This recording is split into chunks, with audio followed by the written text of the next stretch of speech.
thunderstorm warning for northern Erath County in north-central Texas, southwestern Parker County in north-central Texas, southeastern Palo Pinto County in north-central Texas, northwestern Hood County in north-central Texas, until 5:15 p.m. Central Daylight Time.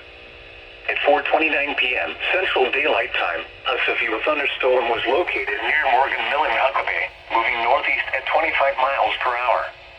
Hazard, 60 miles per hour wind gusts and quarter-size hail.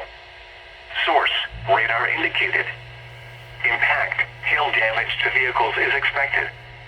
Expect wind damage to roofs, siding, and trees. Locations impacted include Stephenville, Mineral Wells, Dublin, Gordon, Lipan, Cool, Huckabee, Mineral Wells State Park, Morgan Mill, Toller, Millsap, and Dominguez. This includes Interstate 20 between mile markers 364 and 398. For your protection, get inside a sturdy structure and stay away from windows.